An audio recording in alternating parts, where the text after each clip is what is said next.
to New York. Welcome to New York. And we're not as bad as they say we are. No, we're worse. So before Stephen starts, I just wanted to also mention to everybody that at 3 p.m. we have another workshop. So if you want to stick around and make a whole day of SIBL, you can.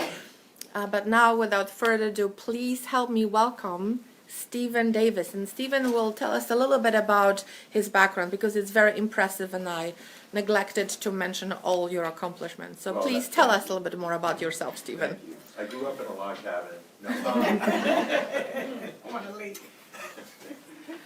I'm a recruiter. I have my own recruiting agency a few blocks away.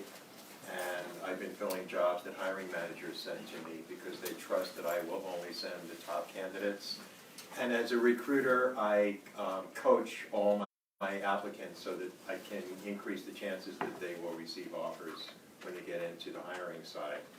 And about 17 years ago, I was invited to be a leadership coach for JP Morgan. And I've been coaching their business and their technology professionals globally now for 17 years. So I live my life on the hiring side, both as a recruiter and also as a leadership coach. And one thing I would like to share with everyone, that looking for a job is an emotional experience, and having one chance only to make a first impression is precedent setting. It determines how far you go or if you don't go any further. And one of the things that really opened my eyes about the emotional experience of looking for a job is 1 week after I was hired by JP Morgan, they gave me an office as a consultant down on Wall Street, and my job was to coach people whose positions were eliminated. And they would walk into my office in different states of emotional distress. Some people had a feeling it was going to happen and they were okay. Most people were blindsided and destroyed. And that's when I started to realize that looking for a job is not just about applying for jobs, going on interviews, going on LinkedIn, and it's a lot more. It's who you are and how people perceive who you are. So what I'd like to talk about, and by the way, I just gave you my elevator pitch. We're going to listen to your elevator pitches, and I would like to give someone your elevator pitch. If anyone has a resume, I'd love to look at it. And you can interview me, and I'm looking for $300,000 a year with 8 weeks vacation. Me too. So again, one chance to make a first impression. And as a recruiter, I promise you, looking for a job is not about you. And my goal is to transfer knowledge over to you today. So the more you know about the hiring side and how much pressure recruiters are under, and what their job is about and how their performance is evaluated, it will save you time and you won't spin your wheels. So this is research from the wonderful world of Google. First impression is usually made after 7 or 8 seconds from the time you shake hands with someone. And I'm sure you all know this, whether you're going on dates or you go to a networking event or you're going on an interview and you meet someone new or your friend introduces you to someone, you're instantly trying to evaluate what kind of a person is this. And it's the same thing that's going on when you're interviewing. When a recruiter shakes your hand and says, "Oh, thanks for coming in, can I offer you some water, would you like some coffee?" If you say, "No, I'm tired, I just want to sit down." They are trying to read you. You're a book. We're in the library. You're an open book. They're trying to understand what kind of a personality you have. So this is a great quote from a great woman, Maya Angelou, who said, "People will forget what you said, they'll forget what you did, but they'll never forget how you make them feel." How do you make people feel? Great. Great, that's a really good word. Not average, not boring, but great. So even if you're an introvert, which I am, I've always been an introvert, and you're probably going, "You're out of your mind," but I am. I'm an introvert. You can comfortable with you if you talk about something that they care about. Even if it's just, you know what it's like when somebody meets you, how are you? Do they really care how you are? No. No. So everyone says, they say it to me all the time, how are you, Steve? Well, great, I'm good, how are you? Like, okay, what else is new? Why don't you just think about saying, well, I'm good, thanks, how's your day going? It's a little minor question. So, I don't think that people really care how you are. I didn't sleep well last night, my back is killing me, my spouse is a pain in the butt, I'm having problems at home. I mean, no, I'm fine, thanks, how are you? That's the safe answer, that's what people expect. But why not say, I'm fine, thanks for asking, I was really looking forward to meeting you. It's a little subtlety. Now, this is something that's been all over the internet. LinkedIn has carried this many, many times, and this is my mantra, seriously. My personal life, not just my business life, but having a goal without a plan is just a wish or a dream. And the plan is going to determine how quickly or if you even achieve your goal. So these are the topics we're going to cover today. We have a lot to cover. First impression, your resume, you have one shot to make a first impression. You send a cover letter, you have one chance, 4 or 5 seconds when someone reads it, and hopefully it's not a book, and the person's going to be interested in knowing a little bit about how you communicate. First impression on LinkedIn, your profile. A phone interview, which is the first line of defense. Companies interested in hiring you, they're going to set you up for a phone screen. And we'll talk about how recruiters are trained to eliminate you, not to find reasons to qualify you. Then your elevator pitch. We're going to get you all into an elevator and talk about the 15 seconds that you have to answer the question, tell me about yourself. And then we're going to talk about salary negotiation and securing offers. So my goal for every one of you today is when you leave this room is to feel like that. He had too much coffee. No, he got the job. I like the way you think. So, just interested, show of hands, what's the purpose of a resume? What do you think it is?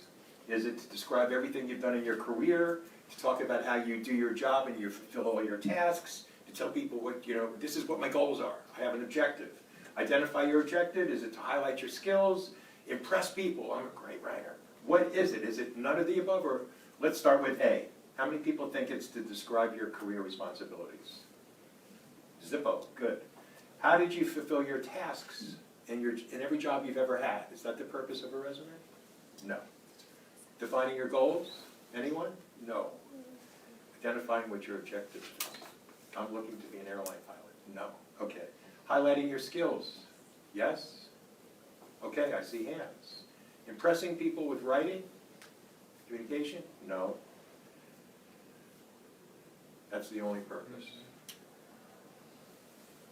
Right, Roseanne? Yes. Knowing whose eyeballs are on your resume. It's someone who's going to be evaluated based on the quality of resumes they send to the hiring manager. So what is it about you? Every person in this room, if you're looking for a job or if you're looking to get a promotion in your current company, I'm sorry to say this, but we were all of us were products.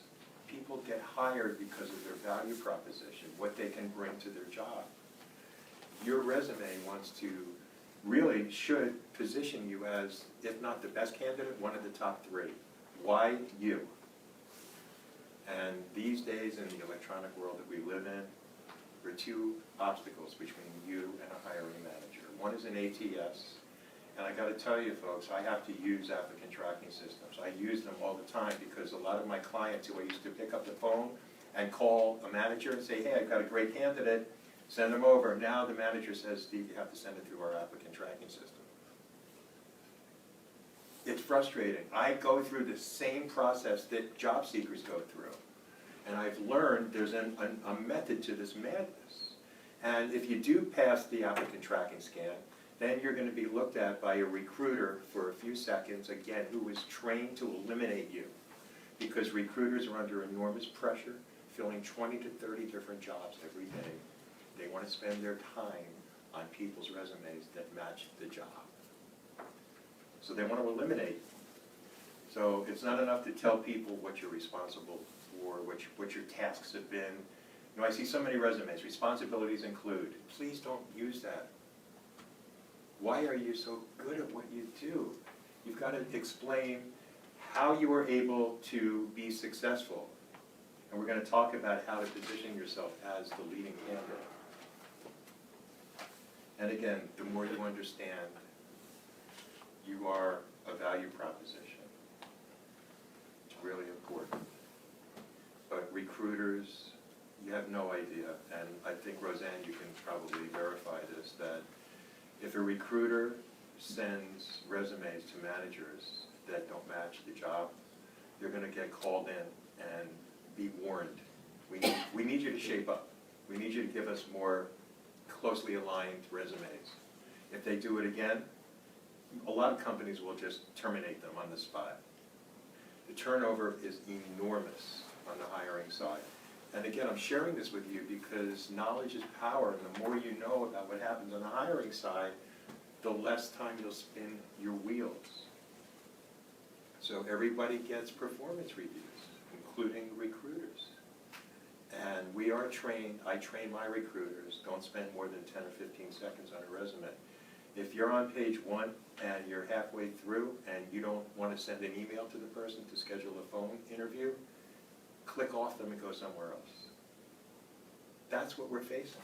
That's what I'm facing as a recruiter. So applicant tracking scans, they're all algorithms. And they're based on keywords. So your resume is not about you, folks, just like interviewing is not about you. It's about how you match the job. So if you're applying for a sales job, you can say you're in business development, right?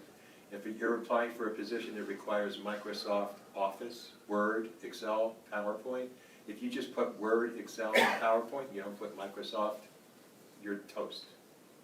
The system will find you. Now, there is, I think they offer you 10 free scans. There's an applicant tracking scan. It's called jobscan.co, jobscn.co. And you can copy and paste your resume, copy and paste the job description. It will scan it because it is an applicant tracking scan. It will highlight the words you match, highlight the words you don't match, and you can optimize it. And if you get over 50% or higher, you're good to go. So there, Salesforce, I mean, any skill set that you have, whether it's technology or it's business or you're in sales or you're in customer service, the most important parts of a job description are in the requirement section. So those are where the keywords are embedded in the applicant tracking system. And I meet people all the time. I'm a volunteer here at the library, and people come in and say, this is my resume. And I immediately say, is that your only resume? Is that what you use? You send it out all the time? Yes. Mistake. Simply because every job description is different.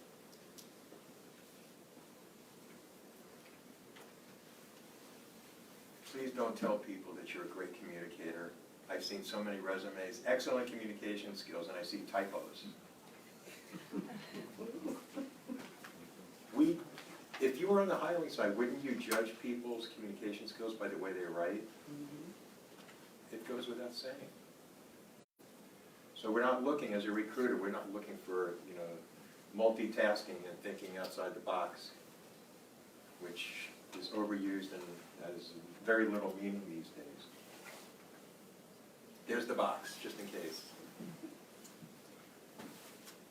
So the cover letter, so many people ask, do I need a cover letter? I don't read them. A lot of my clients do read them. And I think just to be cautious, you should have one. Because it's another place to use keywords and embed those keywords.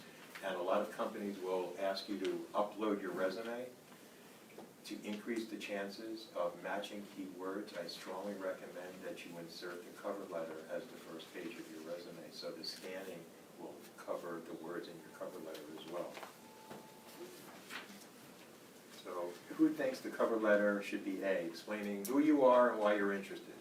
I saw this job and I'm applying for it. Really? Is it to summarize your life? Is it to sell yourself? Most people think it's to sell yourself. Most people think interviewing is to sell yourself. Tell your employment story, getting an interview, or none of the above. No, not the interview. It's all about getting the person to read your resume. They like what you say, they respect how you communicate, and they think that you're qualified because you think you're qualified. Let me read the resume.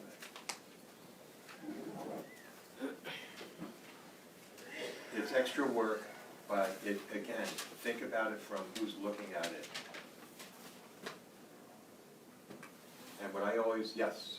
I always wondered, do people ever like look at your resume and then based on your resume decide if they want to read your cover letter? Because sometimes I think it might be backwards, or is that completely wrong? They'll read the cover letter first and then decide. It depends on the person.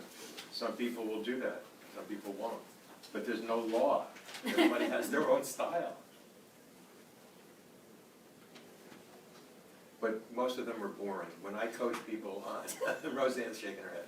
I coach people on cover letters. What I really like is, after reviewing this job description and doing research on your company, it seems that I have virtually all the requirements for this position. So it's an opening sentence like, wow, this person researched my company and spent time on the job description and said, instead of saying, I apply for this job. And then you want to make a business case. Why are you qualified? Well, as mentioned, you need these skills, and by the way, I've got these skills. And please don't say, I look forward to hearing from you. Don't say it. You don't want them to think you look forward to hearing from them. You know why? It screams, I'm desperate. Some people might think maybe this person is looking forward to hearing from me because they're having trouble getting hired. Some people may not think that way, but I like to err on the side of caution. And this is a fact. Over 9 out of 10 people get eliminated because they have horrible cover letters. 5 paragraphs with 80 sentences crammed into 1 page. So if you indicate you know what they need, you know what they're looking for, you believe that you've got the skills and the knowledge and the experience to do the job, and you're looking at a lot of opportunities. The market is exploding right now. There's nothing wrong with saying that, because you're creating a sense of urgency. Maybe if I don't get back to this person, they may have an offer somewhere else, and I'll lose them. That's how we think as recruiters. So we're going to talk about the 3 main parts: the opening, the middle, and the end. So when I say deconstruct the job description, it means focus on the requirements, the must-haves. So if they require X amount of years of experience, you can talk about not so much the number of years, but the accomplishments, the achievements that you've been able to deliver. And don't say that you've held these positions. You want to say that you participate and you're a contributor. And again, everything has to match the job description. It's not about you. It's that first impression. Wow, this person researched the company, read the job description, believes they have the skills. Maybe I should look at their resume now. And personalizing it. So many resumes seem like they're just boilerplates. They just change the name of the company and they send it out.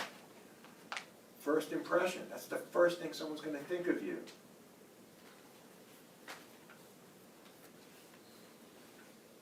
It's like, how are you? My back hurts. Really? Gotta go. Knowing your audience. Now, the second bullet from the top, companies aren't just looking for people with the right skills. They're looking for people who can fit in the culture. And I promise you, getting offers is only boiled down to two things. Does the person have the skills and the experience to do the job? And Roseanne and I were just talking about this. The second part, does the person have the personality to fit in the culture of the team and the company? So many times I send resumes and try to convince managers to see people who may only have 75% of the skills, but they have this engaging personality. And more times than not, they'll get the offer because they know how to overcome, well, you don't have these skills and we need them. The person nails it. Well, when I started my last job, I had no experience doing everything I was able to deliver accomplishments for. If I can do that, this is a piece of cake. Any other questions? Can I start Monday? Think about it. And you don't want to appear desperate. That was me before I got hired. LinkedIn. Let's talk about LinkedIn. First impressions. Recruiters like me live on LinkedIn. You know why? We're always looking to match keywords in job descriptions and find people. So if I'm looking to fill a recruiting job or an HR business person position in New York City, I'm going to use those keywords. And if you don't have those keywords in your headline, which is the first way you're going to be found or not, you're not even going to be seen. So I'm going to save you time on this. What's the purpose of LinkedIn? Is it to get as many connections as you can? I have so many people telling me, hey, I don't have 500 connections. Sorry. I'm going to try my best. How is that going to help you get a job? We do a lot of research on LinkedIn, but you want to be found. LinkedIn, there's two ways to look. You can be proactive and you can be reactive. You see a job posting, you're reacting. If a recruiter finds you and you reach out to that recruiter because they looked at your profile, you're being proactive. Jeff Weiner, the CEO of LinkedIn, who just sold out his soul to Microsoft, sorry, I couldn't resist. Just said that LinkedIn responded, first and foremost, authenticity was important. And the biggest mistake somebody can make is putting their entire resume on LinkedIn. I promise you that's a huge mistake. And I'll tell you why. Because we want to present the cream of the crop, the best of the best. If I see someone's profile on LinkedIn and they have their resume posted, I think they're desperate. If they don't have their resume posted and they have every job that they've held back to 1996, I'm thinking, well, that's impressive, but maybe I can find somebody better. You want to create a little doubt and force a recruiter to connect with you and ask you for your resume. By doing that little subtle action, you're forcing the interview process to begin. So it really is about authenticity and being fresh and being appealing to people. We do speed searches, we really do. Recruiters try to fill 20 to 30 or 40 different jobs, Monday through Friday. We speed search all the time. And thankfully, there's no speed limit on LinkedIn. And I can't stress this enough. Your LinkedIn headline, there's a limit. It only allows you 120 characters, including spaces. So don't write sentences, and if you don't put anything in there, LinkedIn will automatically take your current job title or your last job title and populate it. Mistake. Keywords. If you're in marketing, digital media, public relations, how do you want to be found? Think about this as, how am I going to be found by recruiters? What kind of a job are you qualified for? Put those keywords in there. This is just a short example of an HR person who's looking for a job can say, when compared to, well, let's go to the next slide. Okay. HR professional connecting employees with management does nothing. Not to me. But if you were to say HR professional, increasing retention levels and improving productivity of new hires, that says something. Does anyone know about the alumni tool on LinkedIn? Yes. Thank you.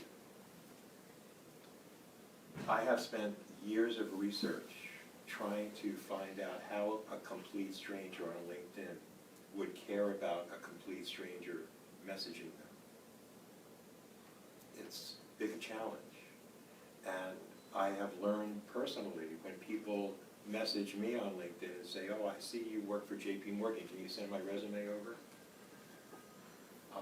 Would I do that? I don't even know you. But there's an art to the madness. Finding something in common will give someone a reason to care about you. And that's where the alumni search comes into play. If you find someone who went to your school or grew up where you grew up or worked for a company that you used to work for, that's a reason for them to care about you, as long as you're not trying to sell them something or ask them to do something for you. Telephone interviews, they are scheduled to eliminate you or to qualify you. And it's not about selling yourself. It's not about learning more about the job. Is it about asking questions? That's part of it. What's your goal? Again, having a goal without a plan is a wish. So your goal from a telephone interview is to take it to the next step and be invited for a face-to-face.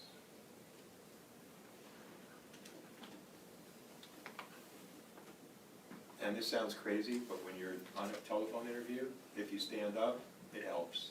If you smile, it helps. It sounds crazy, but it's true.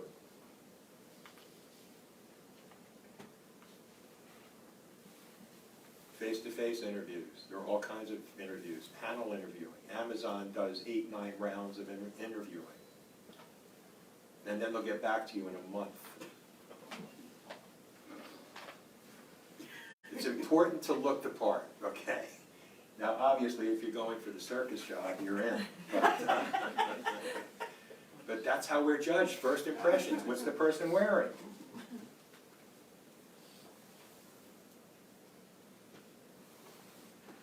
Giving unexpected answers to commonly asked questions.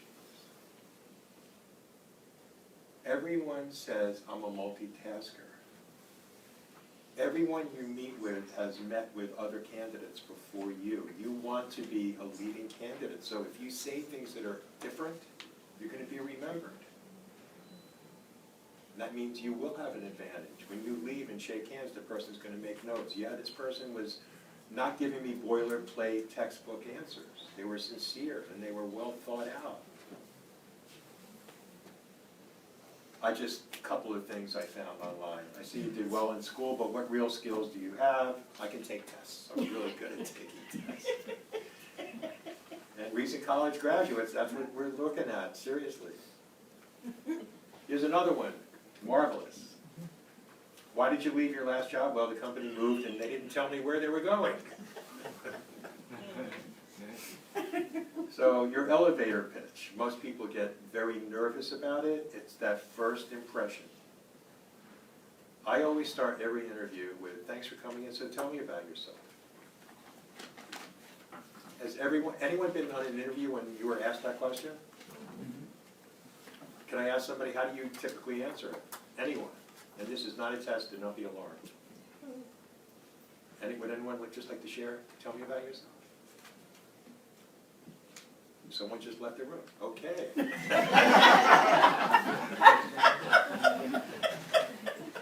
Yes. In that instance, I took that opportunity to tell them why I thought I was perfect for the job. Okay. So what, recent experience or project that I completed that I thought would translate into something that they would. Brilliant. That's a great answer. Thank you. Anyone else? Can I have a resume? I'd like to give you your elevator pitch. Anyone? Sure. Can I ask you, what do you do first? just to give you a little prep. I have an unusual story. An unusual story, I have to leave, sorry. So I worked in finance for 14 years. Okay, And I took off to raise kids. okay. And now they're in college, and they cost a lot of money. And I figure it's a good chance to go back. Thank you. By the way, JP Morgan and Morgan Stanley have programs called Return to Work. Do you know about that? Okay, great. All right, so when I'm ready, I'd like you to ask me that $1 million question. One-page resume. Okay.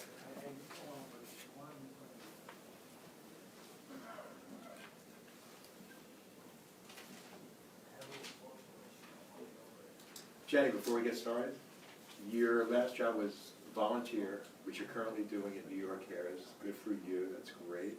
Customer support before that and registered sales. Are you looking, what kind of a position you're looking for? As she's laughing.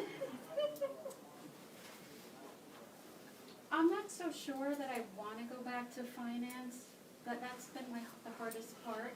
Okay, Um, well, forgetting finance for a moment, Yeah. what job function would you feel qualified to do and interested in? marketing, sales. Marketing and sales. When you were doing sales and marketing, that's why you're qualified, right? Wow, you did it for me. Not so sure I want to sell investments anymore. I don't think you need to know what you want to sell, Okay. honestly. I think just understanding what your qualifications are and your strengths is more important. So you went to NYU? For a human resource certificate. Okay, HR practices and techniques. All right, so hit me with your question, I'm ready.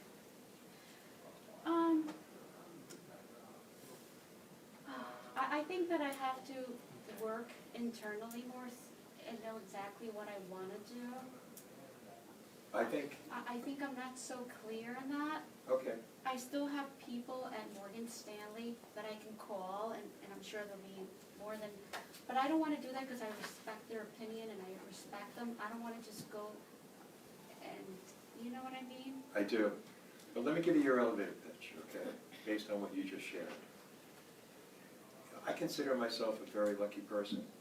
I received a degree in international business, and I had a goal to build a career in business. That's why I majored in international business, and I've been very fortunate in working for one of the leading financial companies in the world, Smith Barney, which was owned by Citigroup at the time, before Morgan Stanley purchased them.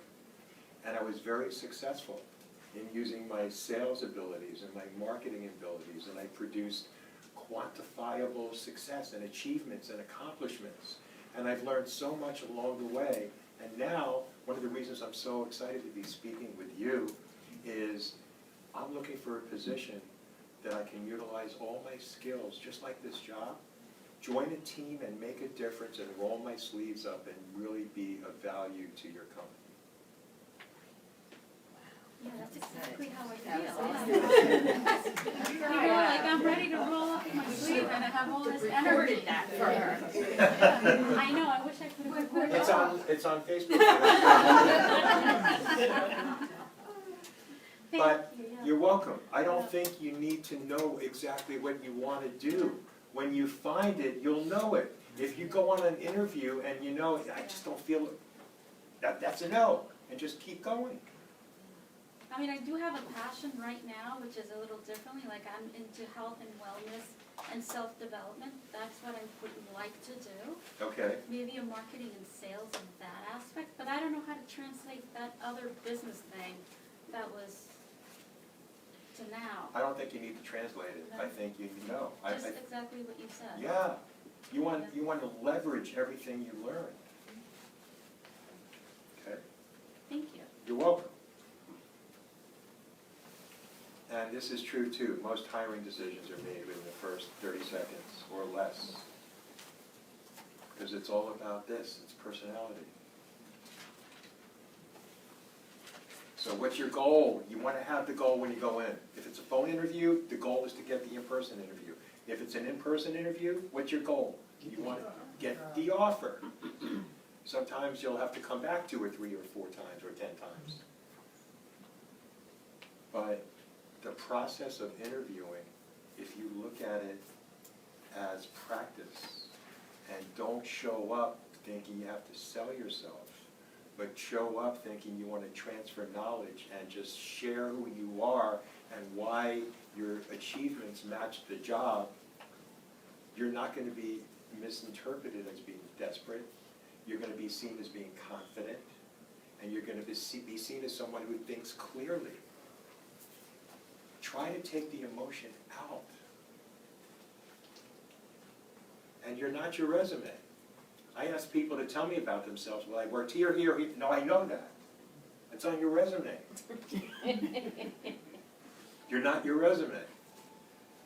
I was recruiting for Citigroup, and I had a strong candidate in data quality, and I brought him over to the manager who allowed me to sit in during the interview, and he said, well, tell me, why did you apply to this job? And he said, because I need a job. I'm not kidding, folks. He didn't listen to you before. Sorry? He didn't listen to you before. No, he You went in didn't. there. He did everything the opposite that I coached him on, because I knew the manager. Oh, Some Not people good, not freeze, they forget. Right. It's human nature. Nobody's perfect. I love this one. Yeah, Yes, you gotta put the two together. exactly, yes, I have walked into what I thought was a job interview yes. and had somebody say, here, edit this. You're an editor? So, yeah, a technical editor. Nice. And tech writer. And I did it. And, you know, it was interesting because they said goodbye. And then I got called back to interview after they'd apparently passed it around, and I had that job for a few years. But it was, you know, so one of the things that I could not tell from that interview process, and that's one of the things I hope you'll share, Yes. was that that job was a hellscape. It was a what? It was a hellscape. Hellscape? Yeah, that's the only, so even though it was really frowned upon if you took a day off, if you took time off, I was there at 7:30 at night and I had little kids at home. And the manager said, you need to know what's important, why do you wanna go home? What? So, yeah, so he eventually was, put on probation for sexual harassment. Yeah, among other, there was, like, that wasn't that, like, that he would have done to men too. So, I mean, it was one of those jobs. So the other thing is that during the interview process, I had zero skills in understanding what I'm getting into. So in this conversation, like, I'm not a kid, you would think that I would have learned a thing or two, but apparently I have been. So if you could share back a little bit, because HR people are skilled humans. What's your But you're not question? working with HR. What's your question? While we're interviewing, Yes. without being, is this a hellscape? How do we find that out? Because you just said, like, you go in and you get that feeling. Okay, well, that's a great question. You know, interviewing is not just, you know, the spotlight on you and answer every question. Sorry? You gotta repeat the question for Facebook, Oh, in case they couldn't. thank you. The police officer just asked me a question. No, because I know they always Okay. come in and say that. Thank you. So, I'm sorry, the question was, how do you know what you're getting into? If a job, if you're, you know, potentially, you know, opening the door into hell. There are certain questions you can ask the hiring manager. For example, how do you judge performance of the person that gets this job? What will you be looking for? The body language and the answer will give you a kind of an inclination into it, and I believe your gut is right almost all the time. So if you feel, if the manager would have said, I'm sure he wouldn't have said, well, we need you here at 7:30 in the morning, you can't leave until 9:30 at night. He wouldn't say that. But the person might say, well, we have long days, or we expect you to stay late hours when needed. That's a red flag. Yes, I just wanna share, when Yes. there's, high turnover, yes. trust that. And don't think that you can change it unless, That's a great point, because there's another question, we're gonna get to that. Just curious, why is this job open? Is it a replacement, or is it a new position? And then if the person says, well, it's a replacement, be careful on how you follow it up, but you might wanna say, oh, did someone get married and move to Hawaii? Get the body language. Well, sorry, I'd rather not get into it right now. Yeah, were they promoted? I usually ask Yeah. that. Was, That's a good. was that person promoted? Great way to ask it. Was this A person? positive way. Right, So you're not saying what happened. exactly, exactly. That's a good point. Thanks for sharing that. So there is definitely an art to interviewing. And it's only two parts. It's your behavior, your emotional intelligence, or as some people call it, executive presence, and the fact that you can do the job. You've done it before, you can do it again.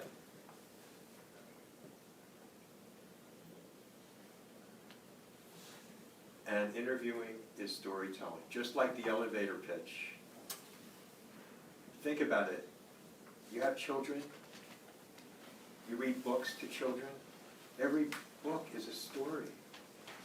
Please train your mind to answer questions as if you were telling a story. Because a story only has three parts, folks: a beginning, a middle, and an end. The two most important parts are the beginning and the end. Because if you don't capture my attention in the beginning, I might be looking right at you, but not listening to you. If I'm on the phone, you don't know if I'm reading an email, looking at a resume, sending an email, not even halfway listening. You don't know. So, beginning, less information is much more productive and much more powerful. So, somebody asks you to tell me about yourself, or why did you leave your last job, or what kind of a job you're looking for. So many people, TMI all the time. I mean, you know, I got married, then my in-laws came in from Florida, then I moved to California, then my son got married, we had to go to, you know, Arizona. Like, what? This is not a social event, you know? So, the middle is where people talk too much usually. And the end is how you're going to be remembered. Yes?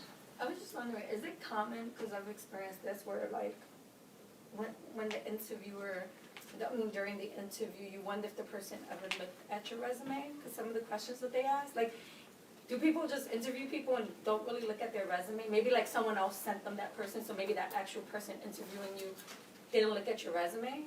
I mean, is that common? Can you say that again for Facebook? No, I'm only kidding. I think I speak kind of loud. No, you do speak loud, thank you. You know, I can't imagine someone, and Roseanne, I'd love your opinion, I can't imagine someone interviewing somebody and not looking at their resume. When it Yeah, comes like they're down like, to oh, it, you have a degree in this, like, right, you didn't look at my resume? Yeah, I have a No, degree in it's- this. it's a test. I think it happens.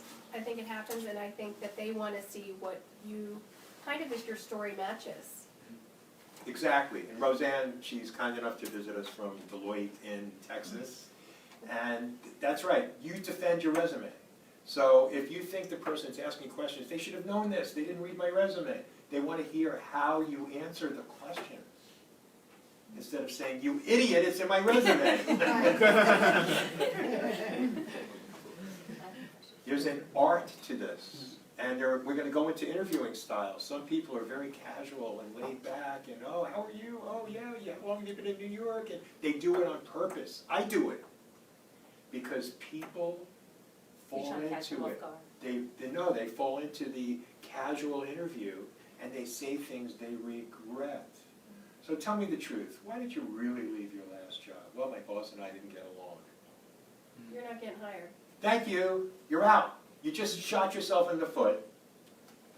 And then when you call the recruiter and the recruiter says, how did it go? Oh, I did great. I was there an hour and a half. They showed me where my office would be. They introduced me to 4 people. I think I'm going to get it. And then the manager says, do you have anybody else? Yes. What should have that person have said? What should have that person What have? should have that person, I can't speak right now. That's okay. Welcome to my the appropriate response. Instead of saying they couldn't get along, even if it was true, what would have been the appropriate way to? Well, that's, the key word is true. Anyone that's been in any of my seminars previously will remember this, that I was here as a volunteer coach and a lawyer walked into my office and asked me to write a resume for him. And his answers to my questions were not lining up to his resume. And I said, sir, are these answers true? And he said, well, not really.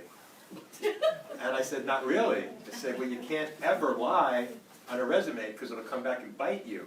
And he looked, he was wearing a suit and a tie, just corporate, and he looked right at me and he said, you know, you really can't lie, but there are many ways to frame the truth. And when he said that, it got me angry. I was irate. It's like another a lawyer. And it really made me angry. But then I thought about it, and I realized he's right. He's right. There are many ways to frame the truth, but don't lie. So to answer the question, there was a reorg in the company. The manager decided to make some changes.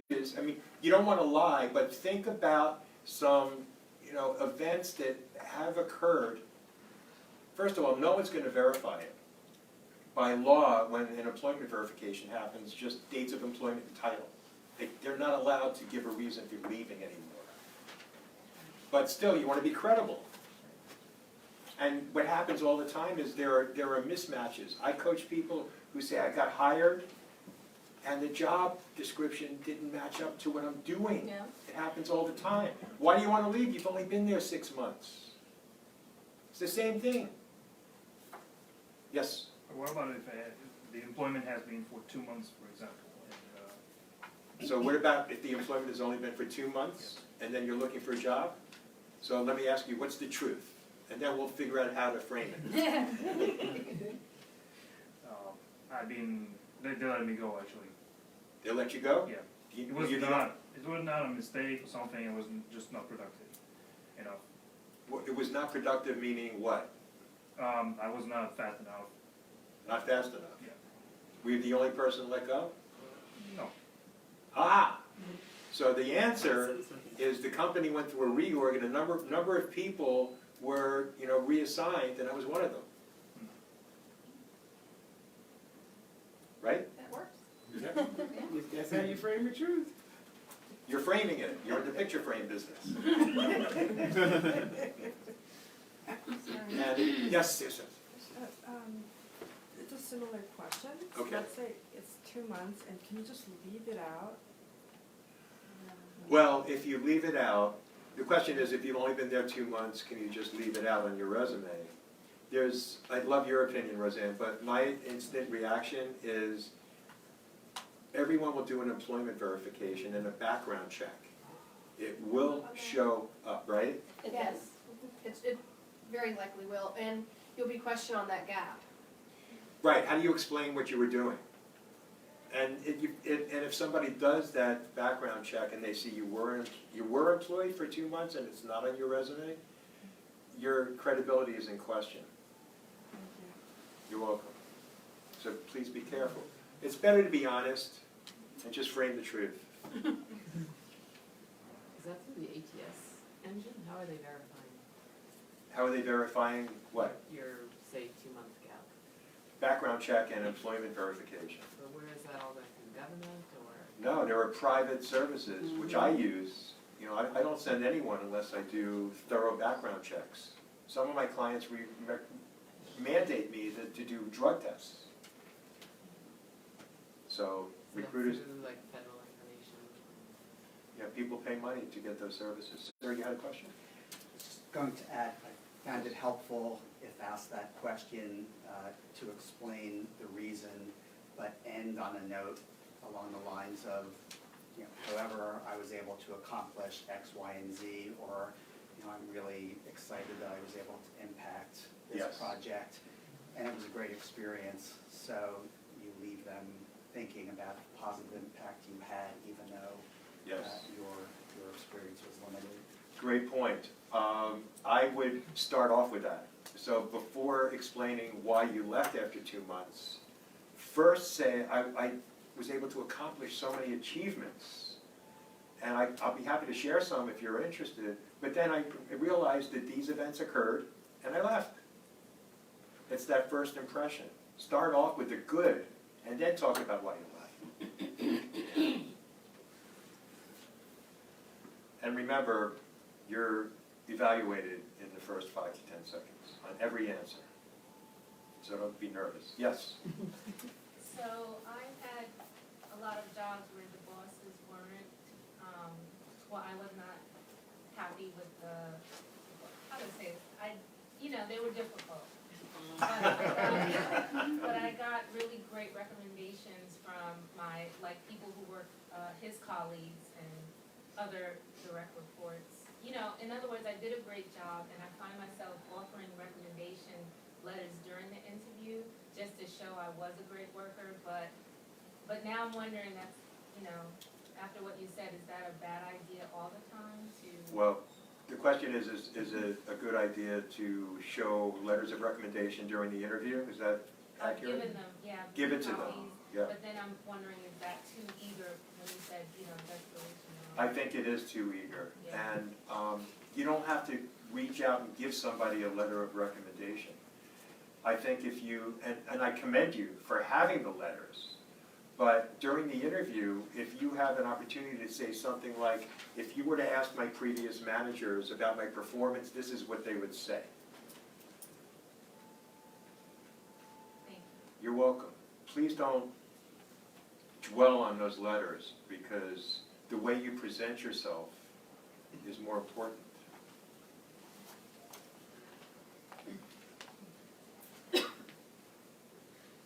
So again, this is the elevator pitch, but I want to go over it again because it's really the first impression that anyone will have from you.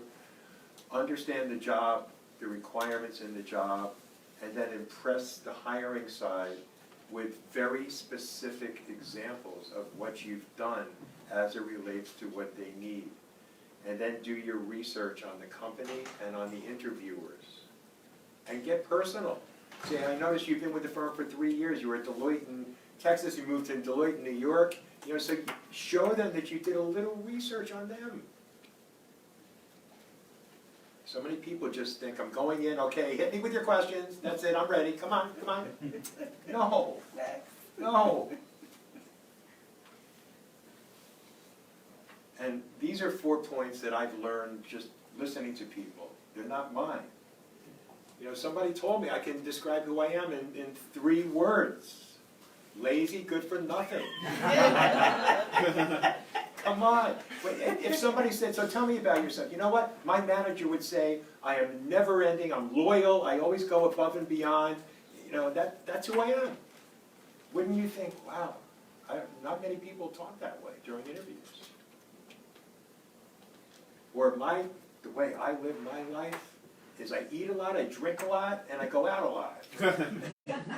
I live my life. I'm a loyal employee. If I have to take work home, I do it. I do what I have to do. Or my philosophy, my personal philosophy is do less and get more.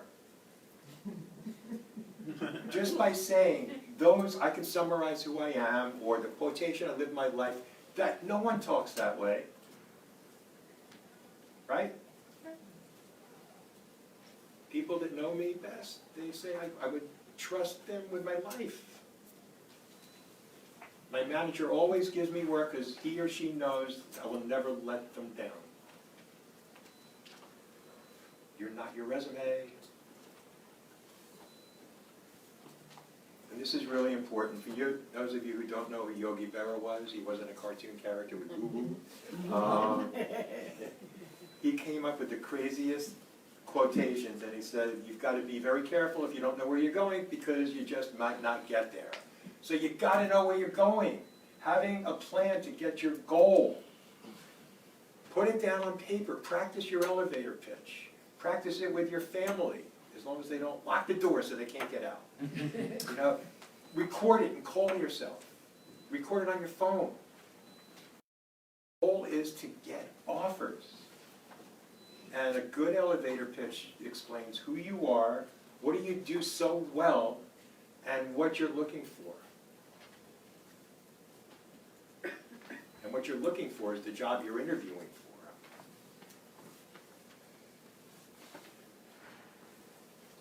And this is a great example. If someone's an accountant and they're being questioned, tell me about yourself. I'm an accountant with 10 years experience in the Dallas area with insurance and finance. Now that takes about 15 seconds, and that would probably be on a phone interview.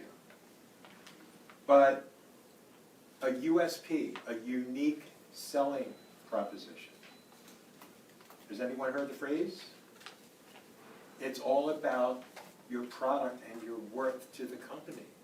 And you know there's always competition for jobs. What's unique about you? Please think about that. So if someone's in HR, and this happens every day, I hear people saying, I'm an HR person, this is what I do, but I help people to identify and recruit top-level talent into my company. That's what I want to hear. And don't use words that people just overuse, or acronyms that nobody knows what the meaning is.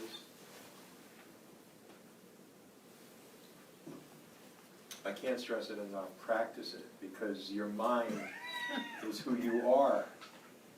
You're not your resume, it's what's between your two ears.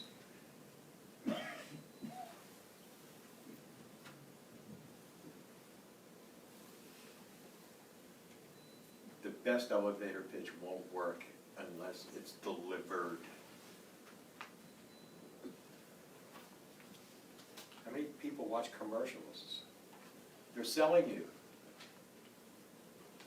You buy because you believe in the product and the message and the delivery.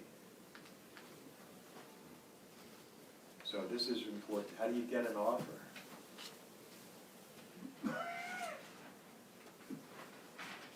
These are all questions that each one of you has, I think. You've got short-term goals, you've got long-term goals. You've got objectives that you're looking for in your next job. You want to make sure that you understand what a good job is and what a great job is. And you want to be able to communicate, why are you leaving? Why are you on the job market? And it comes down to, why are you better than the next candidate? That's what it comes down to. And you don't know who the next candidate is, but you know who you are. And it's an emotional process. Please don't worry about things you cannot control. You can't control the person that came in before you and the person that's coming in after you. You're only competing against yourself.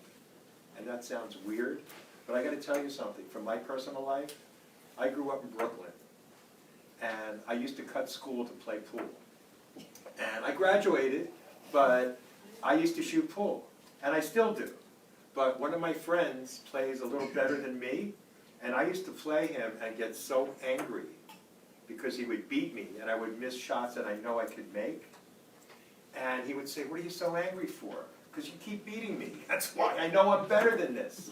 And he said something. He said, you're not competing against anyone but yourself. Look at how you did the last time you played. If you can do better the next time you play, you're doing great.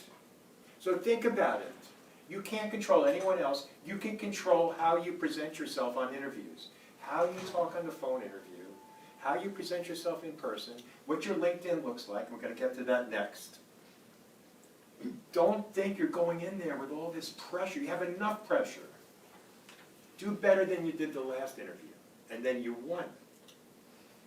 Yes? Could you tell us what your pitch is when you said you wanted to become a recruiter?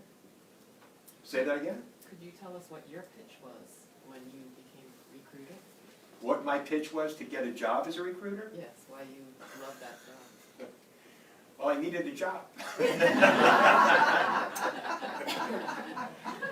My pitch, I had a couple of different career changes, but when I was hired as a recruiter, I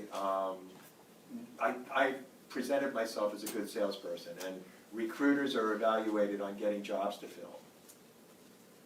So I convinced the recruiting manager to hire me because I said that I had a Barry White voice, and I could call HR and say, hi. I see you're looking for an admin. I've got a couple of them in my office right now. I think you would hire them. And she hired me on the spot. Really? But taking a leap of faith and going against what everyone else would answer is going to differentiate you. So that's how I got my recruiting job, but for everyone else in this room, please think about how you want to be remembered. Yes? Is it appropriate for the interviewee to take notes during an Is it interview? appropriate for the interviewee to take notes? I wouldn't recommend it unless you're a court reporter. And why do you ask? Do you take notes? Yes, Do you ask permission to take notes? yes. Good idea. What do you feel, Roseanne? Is that a good idea? I think it probably depends on what you are seeking to work with. Feel like I always take a binder or, a portfolio and have it available just in case. Right. And then it does show that you are, if you have you're ready. And just Okay. in case you need to write something down. Okay. Like I keep the binder and then have my resume in there because they probably got one off the computer and it might be jumbled, so I always offer my resume. Perfect. Would you like this nice pretty one off the printer instead of the one that probably Right. printed crazy from Right. the search engine? Can I ask you what kind of job you interview for? I'm in PR and communications. Okay. And so what I do is I also write questions. I'm a bit of a nervous job interviewer, so Okay. You're not alone. I write You're in questions. good company. Yes. That I wanna ask the employer, and I'm afraid I'll forget them when, the first part they're having you talk. Right. And then when you get to like round 3, before the, Okay. final base is when they'll ask you, do you have any questions? Well, we're going to get to that as well, but I'm sharing my feedback and my perspective. I'm not saying I'm 100% right. There's advice everywhere. I'm sharing my opinion based on my hiring clients and what I hear during my interviews and interviews that I attend. If you are going for a PR job that requires marketing and writing, and I'm interviewing 5 people, and you're the only one that's taking notes, I personally would wonder about your memory. And that's not just me. So some people, like Roseanne's like, okay, notes are cool, that's fine. But I would just encourage you to try to read the person. Yes? But if you're interviewing and a panel is there, how do you remember everybody's name? Well, if you're in a panel interview, bring your helmet and armor, because they are brutal. They are brutal. Yes, they are, yeah. Well, that's a great question. How do you remember everyone's name? So you can, have a pad in front of you and write down people's names. That's easy. They don't know what you're writing unless they're sitting right next to you. And even if they see it, it's not a big deal. Because panel interviews are multiple people, right? Right. I'd like you to meet Frank, Joanne, Rashid, who? Oh, and what was your name again? Can you spell that? Yeah, can you spell that? But be careful, because you're judged on your behavior. And if you feel comfortable, taking notes, just please be, is it okay if I take notes? If you get, oh, okay, don't do it. Say, okay, never mind. But if you get, sure, no problem, do it. Well, I was thinking about getting that, that hidden pin that records. Oh, you were thinking about recording the names and everything. Be careful, because you don't want to be accused of recording without permission. Right, Right. Yes, absolutely. Yes, so please don't get, or if you do, don't let anyone see it. But we're all judged on interviews, not by what you do, but how well you do it. If you don't remember anything, please don't forget that. How do you work with your teammates? And there's all kinds of interviewing techniques and getting offers. There's case-based interviews. Why do you think you're a good fit? Well, this is what you need, and this is what I do. Would you like some examples? And the second bullet, most managers do overestimate their gut. I can't stress that enough. If somebody has a negative in the first 20 seconds, you want to be able to recognize it, number one, and number two, change it. If it's not positive, at least get it to indifferent. And you can analyze people's body behavior, their language. As a recruiter, it's frustrating because I'll send 2 out of 3 people. I will never send more than 3 people for any job. And I'll usually start with 20, get it down to 10, then down to 5, and then down to 3. And one of the 3 will only have 50 or 60% of the skills. The other 2 will have 80 or 90% of the skills. But that third person will have an engaging personality. Have the answer to a question that was negative to start out with, but will turn it into a positive, and a smile. And when I send that resume to the manager, they're saying, I don't want to see this person. They don't have enough of the skills I need. Everybody else does, but not them. I promise you, you won't be wasting your time. He or she is going to get the offer. And some people say, I don't care, I don't want to see it, and I'll back off. But other people say, oh, if you don't live up to your word, I'm never working with you again. Okay, I'll send the person in and they get the offer. So anything that you don't have in the job can be potentially overcome by your personality and your behavior. And that's not in your resume, folks. The resume only has that one purpose, to get you in front of someone. And how do you get the offer? By asking questions, and that's what we're talking about. What kind of questions? Don't ask what keeps you up at night. You know, it's just overused questions. Ask about, like, what kind of problems have you faced since you've had this position? Are you looking in the next 12 months? What are you anticipating happening as far as growth or new projects?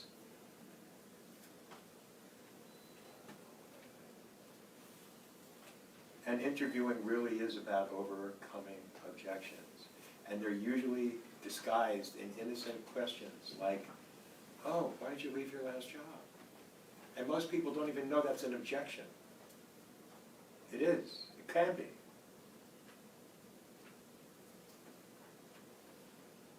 And nervousness. You're going to be nervous. Everyone's nervous.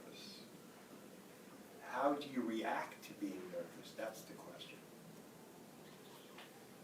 And so many people that I coach say, I can't help it. I'm nervous. I say things I shouldn't say, and then I want to say things, but I don't say them.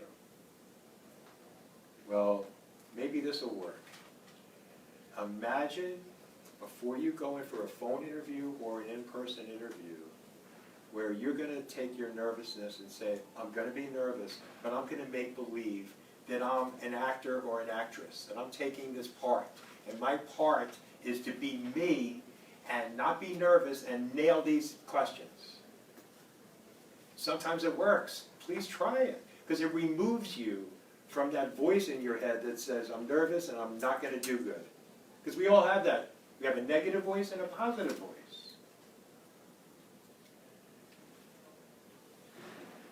Salary. You know, it's illegal now to ask people what they're earning or what they were earning in their previous job. So the way we get around it is, tell me, what are your salary expectations? The highest you offer. Yeah, someone said the highest you offer. But what drives us crazy is so many people answering a question with a question. So what's the range? Right? What's your budget? Boom! No, I'm asking a question. Please answer the question. How would what would you answer that with? What are your salary expectations? Seriously. I would probably say, what are you offering? Please don't. Please don't. I'll give you a suggestion. Yes? I'd say it's in keeping with the salary range that, you know, went along with the job advertisement, And I'd say something like I would love to see the full package, you know, to make a better Okay. determination. Thank you for sharing, thank you for sharing. Anyone else? Well, Yes. maybe if you read the what's expected of you, and you research a little bit before, and then come up with a range, and then after they, you counter offer, and if it's not possible, you then negotiate benefits or little things here and there, days off, whatever. Okay, negotiate. It's really an uncomfortable question because, No, it isn't. no? I'll show you how it can not be. Okay. Yes, did you have something? I look up the government, averages for that position in the region, and come as close as I can to that based on the company, Okay, and, because it's never a perfect alignment. So I look it up and see what's appropriate within the range, and really start from there. okay. All great answers. Yes. Do you have to give numbers, like can you just say, my expectation is that I would be fairly compensated for No. a position? Please don't say No? that I would be fairly compensated. Let me give you an example that really is very effective, okay? Before you go on an interview, know what you're worth. Go on Glassdoor and see what your job title in New York with your years of experience is worth. So, just for argument's sake, say you're public relations manager, and you've got 7, 8, 10 years of experience. What are your salary expectations? I love this answer. I'm a transparent person. I'm gonna volunteer. I'm gonna tell you, my base salary is X amount of dollars. But salary is not my most important priority. I'm looking at opportunities for my salary and $10,000 to $20,000 higher. But I'm Glassdoor. flexible. I'm flexible. The job, the team, and the culture are much more important than what the base salary is. That's what hiring managers love to hear. The person's flexible, they're being honest and telling me what they're earning, and they're looking for 10 to 20K higher. But they're flexible. This is just a comment, Yes, because you might have some more insight. yes. I find that, at least in my case, Glassdoor has lowballed me. I mean, about, I think at least $12,000. So, That should be by my bare minimum. okay, so that's a good point. Glassdoor is not super accurate, so do research and other websites. Right, because some of the jobs say what they're They paying. will post, right, Yes. right, yes. LinkedIn is now, like, sometimes it'll show the range. That's true. LinkedIn does that frequently now. Yes. It will show the range.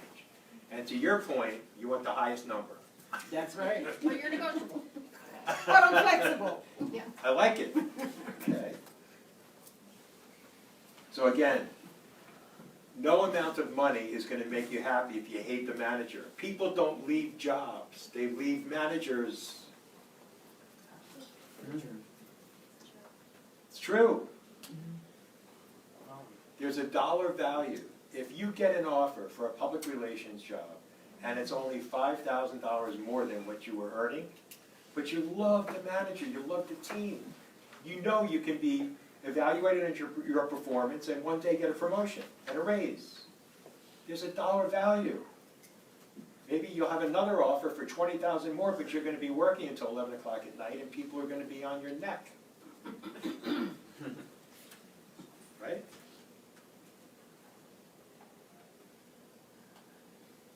And keeping a recruiter involved. Hopefully the recruiter knows what they're doing.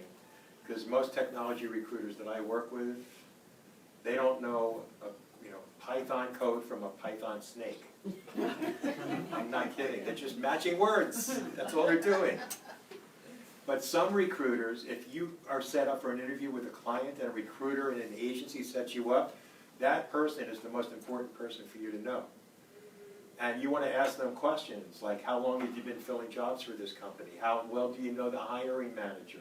Are you the person that submits candidates, or are you just the person that finds people and the account manager submits the candidate? Those are questions you want to know the answers to.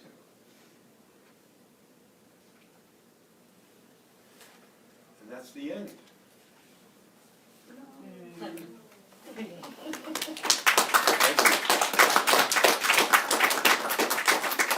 So if you can fill out those sheets, please, those, performance sheets. Excellent, excellent, excellent. Thank you.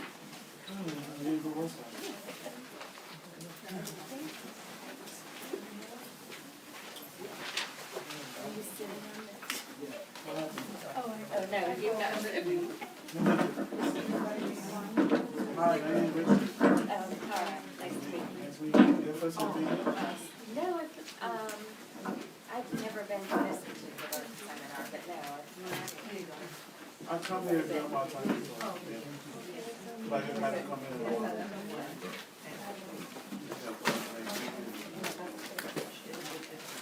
it's very interesting. There's something you play different. You did tell me. Where? Yes, Okay. years, but I'm looking, I miss it. Being working around the people. Oh, okay. I work from home, so, Oh, I see. yeah, So, so I'm like look looking at to each get other. back into it. yeah, why isn't it? Yeah. I work for, I do all the Facebook, the world, like people all online. It's on Facebook. Ask my dad, she will let you know where it is. I've never heard anyone not get on it. In December. I hope you get that job. Send a follow-up email, please. Yes. Thank you for sharing that. Stephen, you were excellent. Thank you. I got a Thank you. question for you. Yes. Now, you know how they say, like, after 10 years, if you've been working at a job, you're supposed I to. know, it's like I cannot get in there Everything else. to It's click on not 10, it finish. should be like between